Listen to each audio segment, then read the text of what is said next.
देखो अपने ये बिल्कुल बेसिक प्रॉब्लम है, कैश फ्लो। ये समझ गया तो बड़े प्रॉब्लम अपने को आसानी होगी। ये 12th में सीखे हुए प्रॉब्लेम है, ठीक आहे।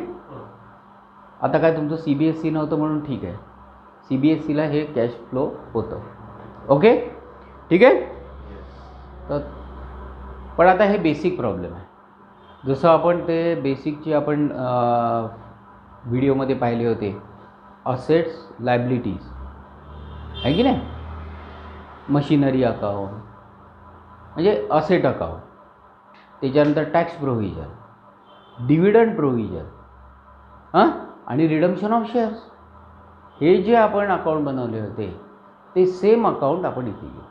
जर सपोज तुम्हाला कळले नाही तर त्याची एक छोटीशी डिस्क्रिप्शन टाकून देऊ याच्यात। हे अगदी बेसिक आहे, जेणेकरून तुम्हाला समजेल, मोठा प्रॉब्लेम तुम्हाला समजायला सोपं जाईल, ओके। देखिए ये अपन कैश फ्रॉम ऑपरेशन करेंगे। खाली अपने को एक ही बनाना है। कैश फ्लो में 3 प्रकार होते हैं, cash from operation, cash from investment and cash from finance, ठीक है। एक चीज़ ध्यान में रखो, जो प्रॉब्लम का आंसर है वो कैश फ्लो में ही दिया हुआ रहता है। वो कैसा, तो difference between the opening balance of cash and the closing balance of cash is your answer, वो आने को ना, ठीक है। सीधा सीधा 12 या 14 मार्क का सीधा प्रॉब्लम आता ही है, हाँ, बी केयरफुल। तो पहले अपन बेसिक सीखेंगे ना, आपको समझ में आ जाएंगे। अब ये जो मेथड है ये इनडायरेक्ट मेथड है, क्लियर। नेट प्रॉफिट से कैश फ्रॉम ऑपरेशन निकालना indirect method, clear. Direct method बाद में सीखेंगे। ये मैंने लिखा कैश फ्लो पर्टिकुलर और अमाउंट, ओके। अब आपने को सिर्फ कैश फ्रॉम ऑपरेटिंग एक्टिविटी करायची आहे। ए ऑपरेटिंग एक्टिविटी,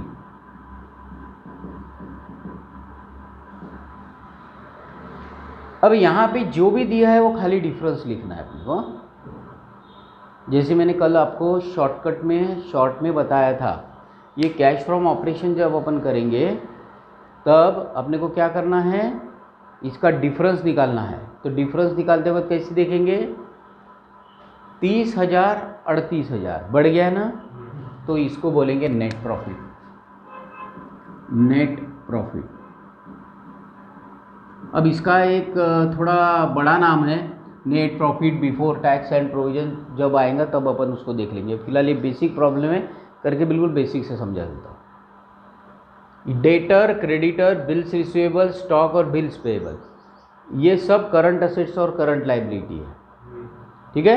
कल मैंने आपको सेगमेंट बताया था कि नेट प्रॉफिट, उसके बाद अदर और उसके बाद चेंजेस इन वर्किंग कैपिटल, अपन ने प्लस माइनस किया था, ठीक है। तो इसके नीचे जो है, जो दिया हुआ है वो पहले लिख लेंगे। डिविडेंड पेड है एक्सपेंसेस प्लस इनकम माइनस, हाँ, तो मैं यहाँ पे लिखूंगा डिविडेंड पेड। डिविडेंड पेड ये है तुम्हारा 4,000। उसके बाद है टैक्स पेड। टैक्स यहाँ पे लिखने का प्रोविजन 1400, 1400, क्लियर। और वही सबसे आखिरी मैं यहाँ पे लिख देता हूँ टैक्स पेड। ये जगह इसलिए छोड़ी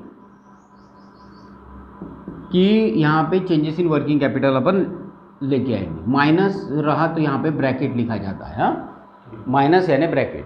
फिर उसके बाद है loss on sale of investment, फिर से लॉस या एक्सपेंसेस है तो अपन लॉस ऑन इन्वेस्टमेंट 1600। फिर उसके बाद है profit on sale of machinery, profit है, प्रॉफिट ऑन मशीनरी। अब प्रॉफिट ऑन मशीनरी है, प्रॉफिट है, अपन एडेड बैक करते हैं तो प्रॉफिट ये माइनस हो जाएगा, ये भी 1600 ही रुपये है, क्लियर। फिर से अगेन आई रिपीट बताता हूँ, एक्सपेंसेस एंड लॉसेस प्लस और इनकम माइनस। ठीक है, उल्टा जाने का इसमें, हाँ, क्योंकि ये पहले से नेट प्रॉफिट दे के रखा है, अपने को ऑपरेटिंग एक्टिविटी के हिसाब से प्रॉफिट निकालना है। समझ लो, हाँ, आता आपण इंटरमध्ये आहो, क्लियर, थोडं डोकं लक्षात ठेवा, हाँ। अब यहाँ पे ये सब वर्किंग कैपिटल वाला हिसाब है, क्लियर। तो करंट असेट बढ़ता है तो माइनस, अब ये डेटर देखो 37,000 38,000, डेटर बढ़ गया ना, डेटर करंट असेट है ना, increase in debtor, increase in debtor तुम्हारा बढ़ गया है तो -1,000, माइनस यानी ब्रैकेट, हाँ, ध्यान में रखो। क्रेडिटर करंट लाइबिलिटी है, क्लियर, वो उसके विरुद्ध जाएगा। क्रेडिटर बढ़ गया है 10,000 12,000, 2,000 से बढ़ गया है तो उल्टा होगा plus, increase in creditor 2,000 plus, ध्यान में रखो, हाँ, क्लियर। असेट, करंट असेट बढ़ता है तो लेस, करंट लाइबिलिटी बढ़ती है तो प्लस। उसके बाद बिल्स रिसीवेबल 16,000 14,000 डिक्रीज हो गया है, decrease in BRN bills receivable, हाँ, कितना रुपया है 16,000 14,000 यानी 2,000 फिर से प्लस, ठीक है। स्टॉक 15,000 19,500, स्टॉक बढ़ गया है, करंट असेट है माइनस, निकालो कितना आता difference, increase in stock, increase in stock 4,500 minus, ठीक है। फिर बिल्स पेएबल 7,000 6,500, बिल्स पेएबल कम हो गया है, बिल्स पेएबल करंट लाइबिलिटी है, डिक्रीज इन बिल्स पेएबल कितना 7,000 यानी 519, ठीक है, जम गया। फिर उसके बाद प्रिलिमिनरी एक्सपेंसेस, ये हरदम डिक्रीज ही रहेगा, हाँ, बढ़ता कभी से नहीं है। प्रिलिमिनरी एक्सपेंसेस ये 2,000 से कम हो गया है, तो preliminary expenses right of, return of, हाँ, ये इसको यहाँ पे लिख देना अभी अपने पास, यानी ज़्यादा अच्छा रहता है। कभी कभार आपको पूछ लेते हैं वो before working capital, after working capital, तो तब वो ये अपने काम में आएगा, हाँ? मोठ्या प्रॉब्लेममध्ये कधीच नाही विचारणार, मोठ्या प्रॉब्लेमवर डायरेक्ट सॉल्व करा। अब ये माइनस प्लस करो, कितना आता देखो,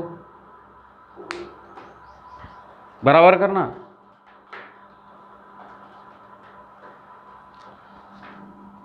कैश फ्रॉम ऑपरेटिंग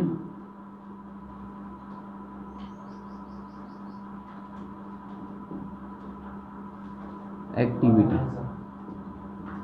किती 12,000 प्लस आया है तो प्लस लिखने का, मायनस आया तो ब्रॅकेट में लिखना। ॲक्च्युली हे असं लिहा, एक सिंगलच आहे म्हणून, नहीं तो एक्चुअली कसं लिहिलं जातं, ये ऐसे निकाल के यहाँ पे मैं 12,000 लिख दूँगा, अमाउंट का एक कॉलम डाल दो, ठीक है, समझ गया।